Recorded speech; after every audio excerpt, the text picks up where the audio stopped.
Thank you for having me today. Yes, indeed, I'm going to try to share with you my passion for content. Today we're going to talk about content, as Guillaume said, content, television, but not only television, but how to use those contents in the new platforms. First of all, I'm going to share with you some insights about television, content creation, both as a broadcaster standpoint and as a producer standpoint. Then I'll come on to sharing with you what I feel is like a new revolution that is concerning both you guys and me. First of all, some insights about my personal 15 years in television. The number one criteria of success for a producer is to sell a show. This is damn hard. It's like you guys were mentioning pitching this morning. Well, we pitch the hell out of ourselves. We pitch, we train for pitching.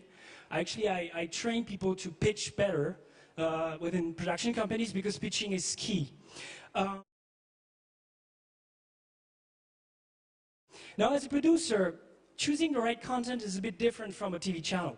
First of all, and this is where we actually relate as far as our businesses are concerned, is that we do a lot of research. You know, I am looking for clues, ideas. I'm scanning the landscape. So I personally designed for my own productions what I call TransScan, which is basically a tool that I share with my teams to look for information throughout the world. With a network of informative people throughout the world, because any idea is interesting to me.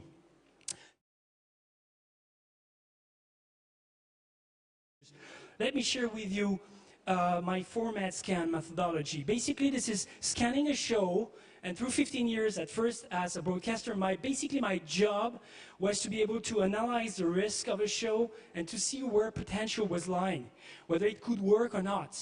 And sometimes out of failures, you can see that there is origin for a success, but you have to look deep inside. For Peking Express,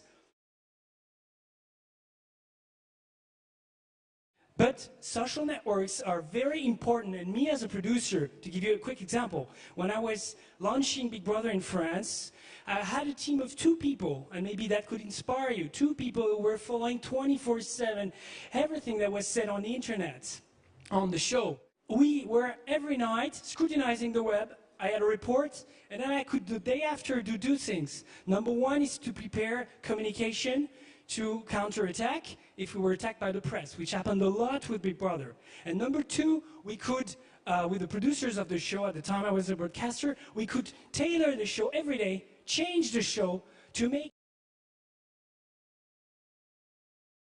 catch-up TV now is getting very, very big. It's still slow numbers. For example, Pop Idol, it's like 5 million viewers in France. It's 50,000 viewers the next day on catch-up.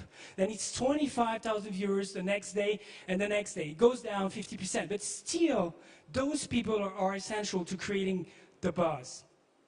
Last but not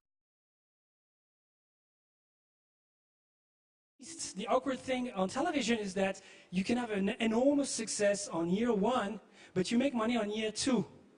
Why?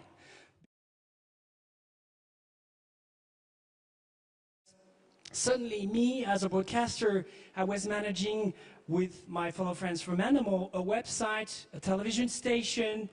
I was managing a phone booth with 25 million people calling. I was managing a show. And we were all trying to intertwine all this together so that it works and creates momentum. I want to talk right now about our evolution.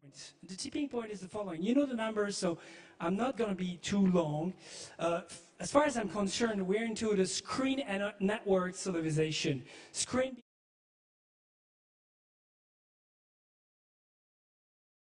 My special thanks to Alexis de Gemini for agreeing to come and speak with us today. I met Alexis and I asked him if he would be kind enough to come and speak with us today. He agreed. He came here.